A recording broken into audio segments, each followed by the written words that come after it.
Hello everyone and welcome back to another episode of Experience Kills. I am your host Ben and with me today is Cameron. Good evening everybody. It's been a little while, Cam. It's nice to have you back, buddy. Thank you, buddy. Had to have some time away. Happy to be back. Okay. I'm struggling through a cold right now, so if this is even more incoherent than usual, I do apologise.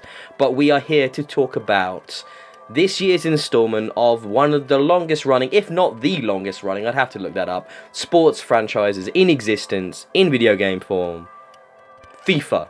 And this is FIFA 20.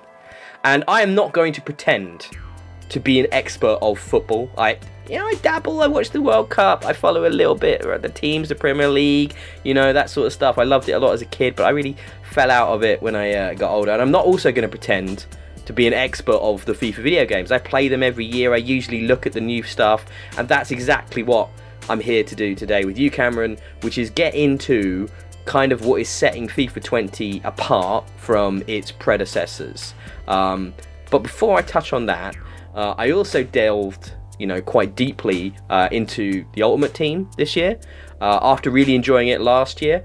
And it's very good, isn't it? I mean, have you ever played FIFA or FIFA Ultimate Team or any of that, Cam? I am ashamed to say, unfortunately, I was brought up as a Pro Evo man. Whoa, okay. I am other side of the spectrum, I'm afraid. Drawing that line in the sand. To be perfectly honest, I was never really much of a soccer fan, really. Just growing up, I was much more a rugby guy. We got the World Cup on, so I'm quite excited about that. But the only times I really played football was pretty much with my brothers growing up, pretty much. So gunning for it on the shelves of the PlayStation market wasn't really my full cup of tea. I have played. Last time I played, I think it was probably FIFA 16, probably the last one I did play. So a good couple of years ago, and admittedly, I am amazed how much, how different it's been. The last one I played before that was probably in 2004. So, I'm so glad I got you in for this review discussion, Cam. Really, really bringing the expert here today. You are most welcome, my friend. Most welcome. Well, look. The last lot of FIFAs especially, the visual presentation, the quality of the graphics, the quality of the representation of the sport are at an all-time high. I can't believe you were Pro Evo. I mean, even I know FIFA's better than Pro Evo, but whatever.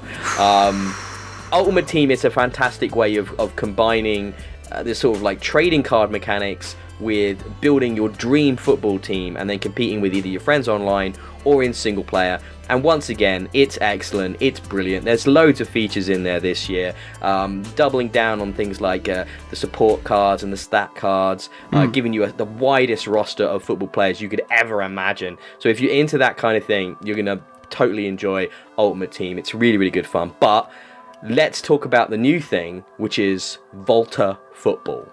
Now, Volta is kind of FIFA's attempt to go back to FIFA Street a little bit. It's this small kind of... It was quite funny. My wife was watching me play it and she goes, "Is this the Fast and the Furious equivalent for FIFA?"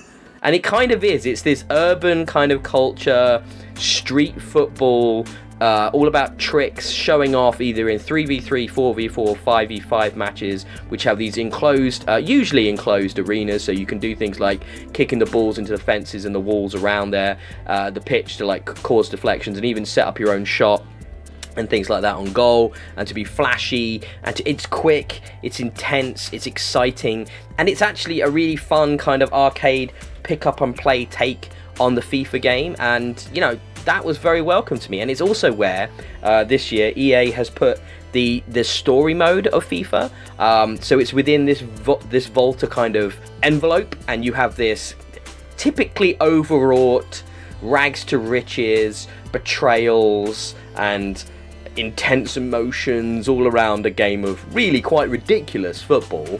When you're looking at Volta in particular, it's not we're not talking about the hundreds of millions of pounds invested in the real games of football, the amount of money those players can make. This is much more like my wife said, the Fast and the Furious version of football.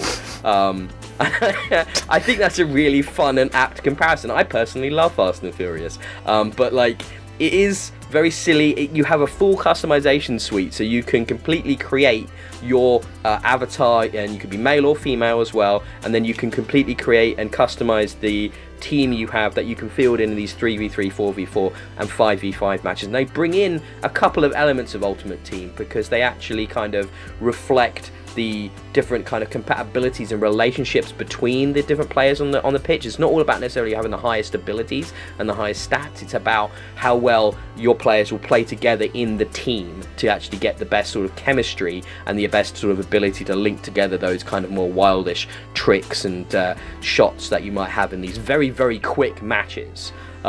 Which is another kind of appealing aspect of this type of FIFA. It's much more pick up and play, it's much more immediate, and it's much more, in a way, rewarding, especially when you're playing on the harder difficulty settings. So what do you think of that, Cam? Does that sort of thing make you more interested in a game of FIFA?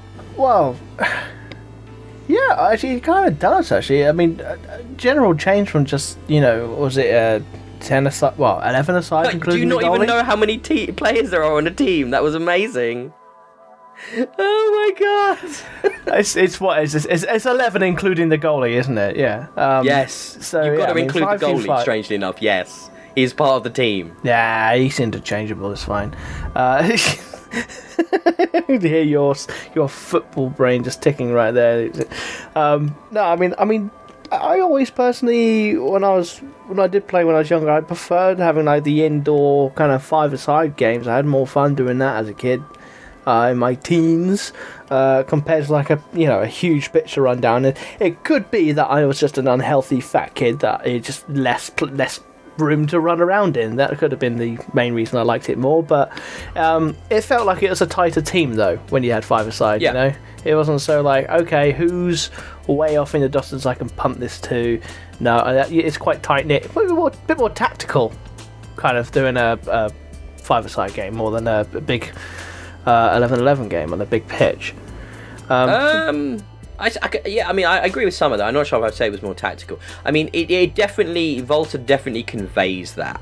It definitely brings that sense of immediacy, and everything feels a bit more manageable. I think the idea, I think my sweet spot was probably the 4v4 matches, 3v3, and weirdly 3v3 sometimes gets put on the bigger pitches, so you just end up like not really being able to properly defend and cover areas and parts of the story mode, which is a bit strange. But I like 4v4, and in 5v5 you kind of do have a dedicated goalkeeper, who at least a player that can hang back a lot more. So I like 4v4, and then the sort of the rush element of that, of sending your players all, full attack, and then you have to be very careful in a game like this, because it's all about the counter attack. So if your opponents or you can grab the ball off of a strong attack, and you can very quickly turn the tides and score a very easy goal by breaking through their defensive lines. So yeah, it is quite intense. It is exciting, and I do like what they've done with the storyline, even though it's a bit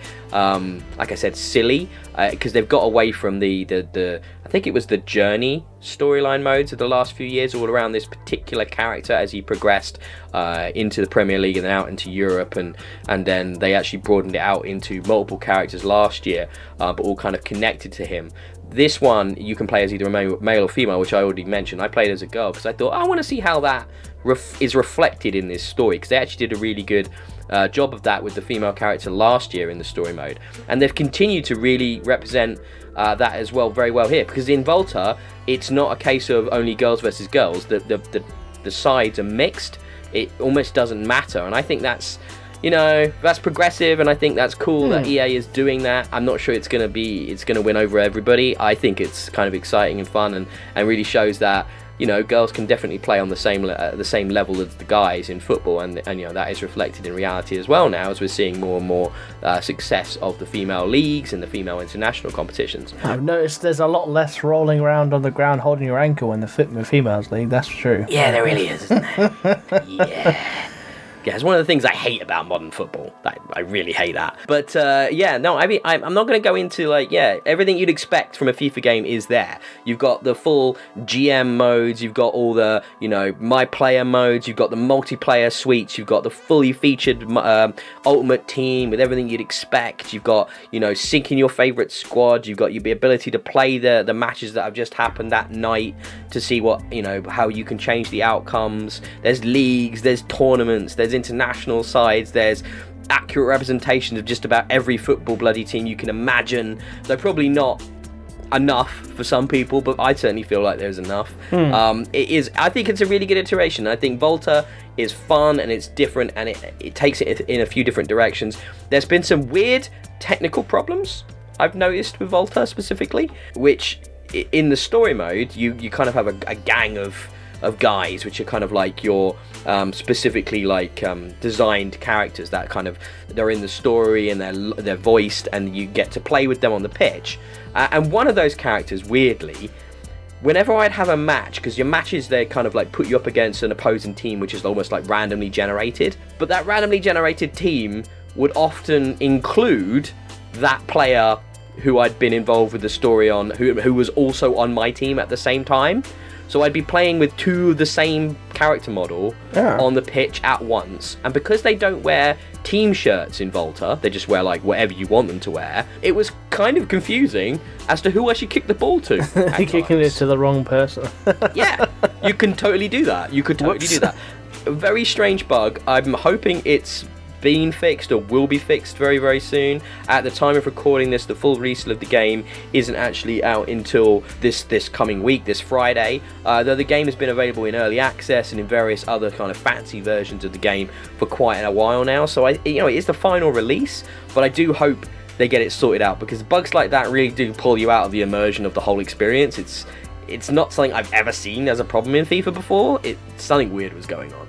But yeah, other than that, it's really good fun. I think this is a really good version of FIFA. Let's be honest, if you were already considering buying FIFA, what I'm saying here is not going to sway you either way, because most people will pick up FIFA religiously every year. It's just one of those types of games, and there's absolutely nothing wrong with that. But all I can say is it doesn't feel like a train wreck year for FIFA. Some years have been really, really bad, and a couple of weird bugs which I suspect will get fixed rather quickly. That aside, it feels like a solid year for FIFA, and I like the new mode, so I think it's worth checking out for that alone. Well done.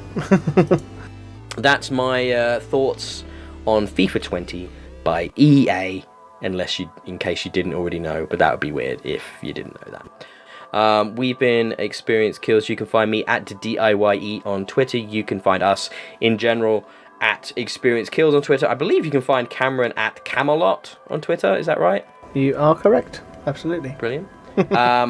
Please give us a like and subscribe. That's all we ask. I don't ask you to sign up to a Patreon. I don't subject you to a bunch of annoying pre-roll and mid-roll ads and all that crap.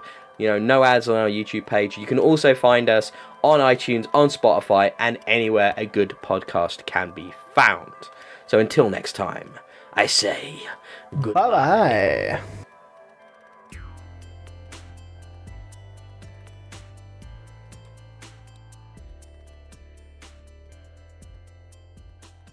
That was in sync. That was nice.